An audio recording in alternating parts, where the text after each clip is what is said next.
Habits and discipline. This series is about those basic daily steps when we're trying to live life in some new way, make changes, try to improve somehow, try to make our life more full of good things. A lot of it has to do with habits, establishing good habits, breaking bad habits, and replacing them with new ones. These habits, these little things that we do over and over again, they train us, they mold us into who we become. You know, and it does seem like in a very real way, we do become what we do. If we repeatedly do good things, we become something good, and if we repeatedly do bad things, we become something bad.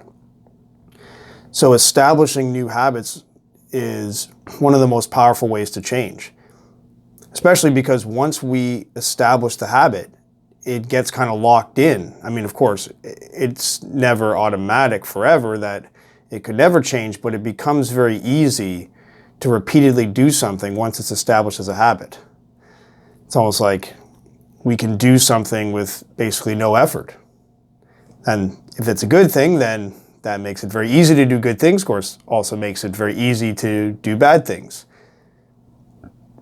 So all of this is in the world of habits and discipline. So the first thing to look at is, well, what do we even want to make as a habit? What do we want to choose to program ourselves with? We have this ability to program ourselves to carry out regular activities almost like a robot. It's like we can program ourselves like a computer or a robot to do these certain tasks. So what is it that's really worth programming ourselves to do? Often I find that I just like to look at one day at a time, just look at what can I do to somehow today make something better, to somehow improve the situation. And that's in many ways the beginning of living a disciplined life for me, is to have that attitude of, I want to improve my life today somehow make things better. If there's things I've been putting off, things that I've been avoiding that I know will probably make life better, then today is the time to do them and not put them off any further. So not always exactly habits, because they're not always repeated, but it's that attitude of discipline, of doing useful things. And maybe that's the habit itself, simply the habit of wanting to make good changes in life and spending time every day to do the things that we know will make life better. That in itself can be the most basic habit. Now, no habit is automatically good or bad. It's really about how it serves life. So choosing our habits based on what serves us. It's like we're programming ourselves like robots, but it's not, the purpose is not to be a robot. There's no end in itself being a robot. These are only ways to help make the life we want easier, make it easier to achieve what we want to do. So once we've chosen these habits, that some habit that we want to develop, it's then a matter of how do we establish it.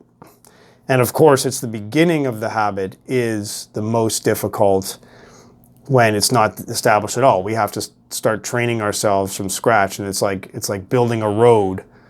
Sometimes described, a habit is like a very established road, like a whole paved highway. And trying to establish a new habit going down that path is like digging and clearing a new path. So that's the kind of trailblazer mentality. I'm going down a new path. I'm building a new habit. And at the beginning, it's just like crowded jungle, forest, rough terrain. We have to like make a path through it because we've never been there before. We're starting something new. And then as it's repeatedly walked and traveled that route, we gradually clear the path. It gradually becomes a clear road, and then eventually, as an established habit, becomes easy to walk down. We can have other tricks we can use to make habits easier, such as the way we design our environment. Filling our environment and designing our environment in a way that makes doing what we want to do easier and doing what we don't want to do harder. That can be just that little nudge that can make everything easier.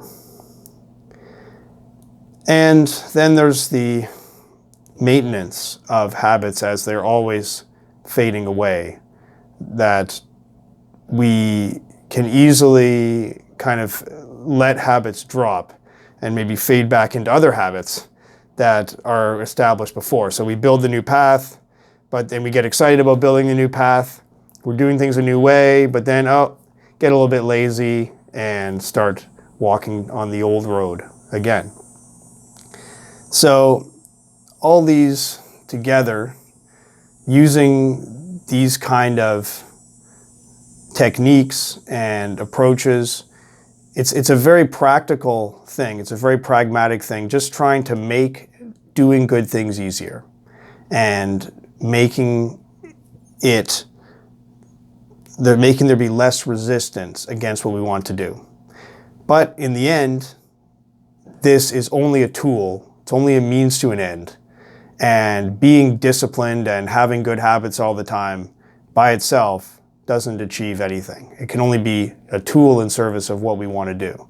And so there's a limit to how far we can just regiment ourselves in discipline, because this discipline and these habits are there to serve life. And so as much as we can gain success with these habits, ultimately they are only this robotic layer, this toolbox, but it still doesn't answer the question of what we want to do. So these habits can only be there to support us.